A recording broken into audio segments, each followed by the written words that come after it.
സമ്മേളനത്തിൻ്റെ കൊടി ഉയരാൻ ഏതാനും നിമിഷങ്ങൾ മാത്രമാണുള്ളത്. ഇ.പി. ജയരാജൻ അടക്കമുള്ള എല്ലാ നേതാക്കളും ഇവിടെ എത്തിയിട്ടുണ്ട്. കുറേ സമ്മേളനം കൂടിയ ഓർമ്മകൾ, ഇതൊരു അവസാന സമ്മേളനമാകും എന്ന് പറയുന്നു. അങ്ങനെയുണ്ടോ? കമ്മ്യൂണിസ്റ്റ് പാർട്ടിയും മാർക്സിസ്റ്റിൻ്റെ ഒട്ടനവധി സമ്മേളനങ്ങൾ നടന്നിട്ടുണ്ട്. അവിഭക്ത കമ്മ്യൂണിസ്റ്റ് പാർട്ടിയുടെ ഒന്നാം പാർട്ടി കോൺഗ്രസ് ചേർന്നത് 43-ലാണ്. അന്ന് മഹാരാഷ്ട്രയിൽ ബോംബെയിലാണ്. 43-ൽ ചേർന്ന അന്തരീക്ഷം എന്ന് പറയുന്നത് കയ്യൂരിലെ 4 സഖാക്കളെ ബ്രിട്ടീഷ് ഭരണം തൂക്കിലേറ്റിയതിൻ്റെ പശ്ചാത്തലത്തിലാണ്. അത് കഴിഞ്ഞ് 1.5 മാസം കഴിയുമ്പോഴാണ് പാർട്ടി കോൺഗ്രസ്. ആ ഇൻസ്പിറേഷനിലാണ് ആ സമ്മേളനം. തുടർന്ന് ഇങ്ങോട്ട് ഇപ്പോൾ നമ്മുടെ 24-ാം പാർട്ടി കോൺഗ്രസ്സാണ്. ആ 24-ാം പാർട്ടി കോൺഗ്രസ്സിലേക്ക് ചെന്നെത്തുമ്പോൾ കഴിഞ്ഞ ഒരുപാട് കാലത്തെ അനുഭവങ്ങളാണ് ഈ പാർട്ടിക്ക് കരുത്തും ശക്തിയും നൽകുന്നത്. ആ അനുഭവങ്ങളിലൂടെയാണ് ഈ പാർട്ടി വളരുന്നത്. അതുകൊണ്ട് കാലോചിതമായ എല്ലാ വസ്തുതകളെയും വസ്തുനിഷ്ഠമായി വിലയിരുത്തി, എല്ലാ വളർച്ചയെയും പുരോഗതിയെയും വിലയിരുത്തി, ശാസ്ത്രരംഗത്തെ മുഴുവൻ നേട്ടങ്ങളും വിലയിരുത്തിക്കൊണ്ട് വേണം ഒരു പാർട്ടി അതിൻ്റെ പ്രവർത്തനങ്ങൾ രൂപീകരിക്കുക. ഈ പാർട്ടിയുടെ കുറേ അനുഭവങ്ങൾ എന്നതുപോലെ വ്യക്തിപരമായി നോക്കിയാൽ കഴിഞ്ഞ സമ്മേളനം ടു ഈ സമ്മേളന കാലയളവിൽ താങ്കളും അങ്ങനെ കുറേ വേട്ടയാടലുകൾ മറ്റും നേടി. എന്നെ വേട്ടയാടിയത് നിങ്ങളാണ്. എത്ര കാലമായി? 5-10 വർഷമല്ലല്ലോ. വേട്ടയാടൽ തുടങ്ങിയിട്ട് കുറേ കാലമായി. 40 കൊല്ലം മുമ്പ് ഞാൻ പ്രസംഗിച്ചത് ഇന്നലെ പ്രസംഗിച്ചതുപോലെയാണ് വേട്ടയാടാൻ ഉപയോഗിക്കുന്നത്. അതൊരു ദുരുദ്ദേശപരമായ ലക്ഷ്യം വെച്ചുകൊണ്ടാണ്. ആ ലക്ഷ്യം വെച്ചുകൊണ്ടുള്ള പ്രവർത്തനങ്ങളുണ്ട്. ആ ലക്ഷ്യത്തിന് പിന്നിൽ പാർട്ടി വിരുദ്ധ ശക്തികൾ, വലതുപക്ഷ ശക്തികളൊക്കെ പ്രവർത്തിക്കുന്നുണ്ട്. പക്ഷേ ആ വേട്ടയാടലിൻ്റെ മുമ്പിലൊന്നും ഞാൻ തലകുനിച്ചിട്ടില്ല, തലകുനിക്കുകയുമില്ല. കൂടുതൽ കരുത്തോടെ കൂടി മുന്നോട്ട് പോകും. പ്രായം എത്രയാണെന്ന് ചോദിക്കാൻ പറ്റുമോ? ആ പ്രായം ചോദിക്കേണ്ട കാര്യം എന്താ? ഞാൻ വിവാഹിതനാണ്, പോരെ. അത് വിവാഹിതരല്ലാത്തവരോട് പ്രായം ചോദിക്കാനുള്ളതാണ്. പ്രായം അപ്പോഴാണ് അന്വേഷിക്കുക. പ്രായം അപ്പോഴാണ് അന്വേഷിക്കുക. വിവാഹത്തിൻ്റെ സമയത്താണ് പ്രായം അന്വേഷിക്കുക. അപ്പോൾ ഞാൻ വിവാഹം കഴിച്ചിട്ട് കുറച്ച് വർഷമായി. സത്യത്തിൽ ഒരു 2 മാസം കൂടി കഴിഞ്ഞ മെയ്യിലൊക്കെ ആയിരുന്നു പാർട്ടി സമ്മേളനമെങ്കിൽ പ്രായത്തിൽ പെട്ടുപോയനെ. ഒരു പ്രായത്തിലൊരു കുഴവ് സംഭവിക്കില്ല. പ്രായമായിട്ട് തന്നെ നിൽക്കും. പക്ഷേ സമ്മേളനത്തിൽ മാറേണ്ടി വരുമല്ലോ. 75 അപ്പം ആവുമല്ലോ. അത് നിങ്ങൾ നിശ്ചയിക്കുന്നതാണ്.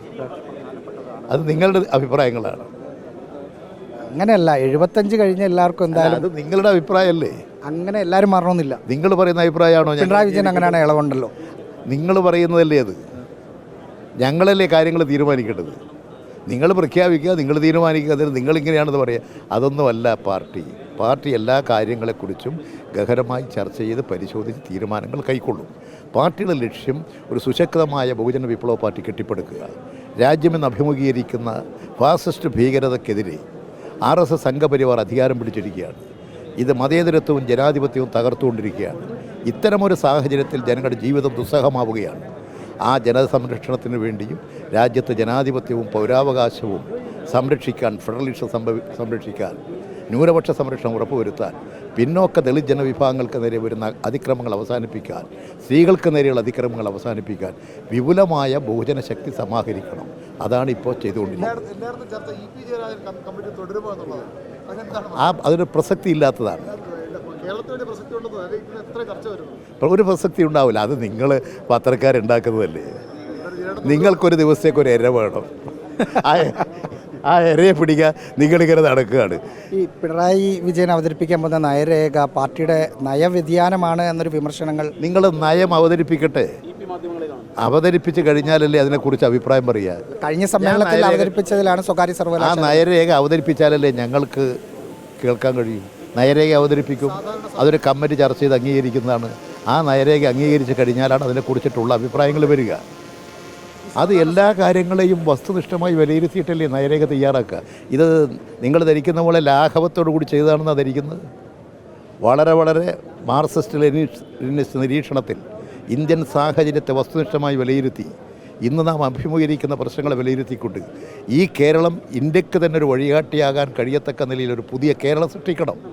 അത് സൃഷ്ടിച്ചുകൊണ്ടിരിക്കുകയാണ്. അതിൻ്റെ വേഗത വർദ്ധിപ്പിക്കാൻ എന്തൊക്കെ ചെയ്യണം, ഈ കാര്യങ്ങളൊക്കെ ആയിരിക്കുമല്ലോ നമ്മുടെ ഭാവിയെക്കുറിച്ചുള്ള ചിന്ത. അത്തരമൊരു രേഖ വരട്ടെ. അപ്പോൾ നിങ്ങൾക്ക് കാര്യങ്ങൾ പാർട്ടി വ്യക്തമാക്കേണ്ട ഘട്ടമാകുമ്പോൾ അത് വ്യക്തമാക്കും. അപ്പോൾ നിങ്ങൾക്കെല്ലാം അഭിപ്രായങ്ങൾ പറയാം.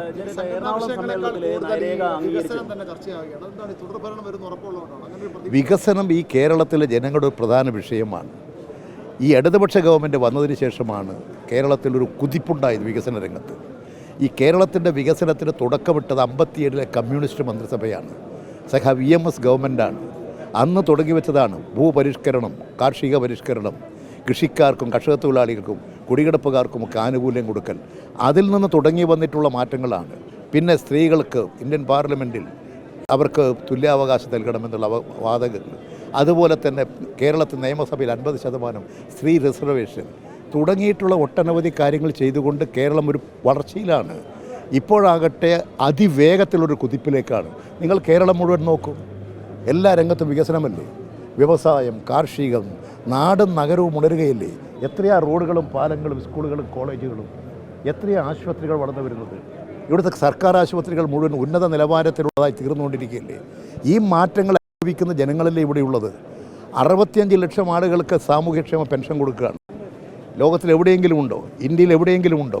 അങ്ങനെയെല്ലാം ജനങ്ങൾക്ക് ആശ്വാസം കൊടുത്ത് ജനസംരക്ഷിച്ച് ജനങ്ങളെ ചേർത്ത് പിടിച്ച് ഏത് പ്രതികൂല സാഹചര്യങ്ങളിലും, ഉരുൾപൊട്ടലായാലും പ്രളയമായാലും അതുപോലെ തന്നെ മഹാമാരിയായാലും ആ ഘട്ടങ്ങളിലെല്ലാം ജനങ്ങളെ ചേർത്ത് പിടിച്ച് ജനങ്ങളെ സംരക്ഷിക്കുന്ന ഒരു നയമാണ് ഇടതുപക്ഷത്തിൻ്റേത്. അതാണ് ഇടതുപക്ഷ ഗവൺമെൻറ്. ആ ഗവൺമെൻറ് ജനങ്ങൾ ഇഷ്ടപ്പെടും, സ്നേഹിക്കും. ഇടതുപക്ഷ ഗവൺമെൻറ് പിന്നെന്താ സംശയം? ആർക്കാ സംശയം? നിങ്ങൾക്ക് പോലും ഇല്ലല്ലോ. നിങ്ങളും പറയുന്ന ഇടതുപക്ഷ ഗവൺമെൻറ് വരുമെന്നില്ലേ? അല്ലേ? 3 വർഷം മുതൽ കേരളം ഒരു പുതിയ കുതിപ്പിലാണ്. ആ കുതിപ്പിൽ 3 കൊണ്ട് നിർത്തണ്ട നിങ്ങൾ. അടുത്ത ഗവൺമെൻറ് വരുമ്പോൾ നമ്മുടെ എറണാകുളം സമ്മേളനം അംഗീകരിച്ച നയരേഖയുണ്ടല്ലോ, നവകേരള സൃഷ്ടിക്കാനുള്ള നയരേഖ, അതിൽ നിന്നും എന്ത് വ്യത്യാസമാണ് ഈ രണ്ടാമത് വരുന്ന? ഇത് പ്രസിദ്ധീകരിക്കട്ടെ, പ്രസിദ്ധീകരിച്ചിട്ട് നിങ്ങൾ സസൂക്ഷ്മം നിരീക്ഷിക്കും. എന്നിട്ട് എന്തെങ്കിലും ഉണ്ടെങ്കിൽ പറയൂ. CPM-നെ CPM നയിക്കും. അത് നേതാക്കളെല്ലാം കൂടി ചേർന്നാണല്ലോ CPM. CPM എന്ന് പറയുന്നത് ഒരാളല്ല. CPM എന്ന് പറയുന്നത് ഒരു പാർട്ടി, അതിൻ്റെ നയങ്ങൾ, അതിൽ നിന്ന് തിരഞ്ഞെടുക്കപ്പെടുന്ന ആളുകളെ ചുമതല ഏൽപ്പിക്കുകയാണ്. ഇപ്പോൾ ഇവിടെ തന്നെ വലിയ തോതിൽ പ്രതിനിധികൾ വരുന്നു, അവർ കമ്മിറ്റിയെ തിരഞ്ഞെടുക്കുന്നു, അതിൽ നിന്ന് സെക്രട്ടേറിയറ്റ് വരുന്നു, അതിന് നേതൃത്വം വഹിക്കുന്നു. അങ്ങനെയുള്ള പ്രവർത്തനങ്ങളാണല്ലോ. അതാണ് പാർട്ടി. അതുകൊണ്ട് ഒരു വ്യക്തിയല്ല, പാർട്ടിയാണ് ശക്തി, പാർട്ടിയാണ് കരുത്ത്.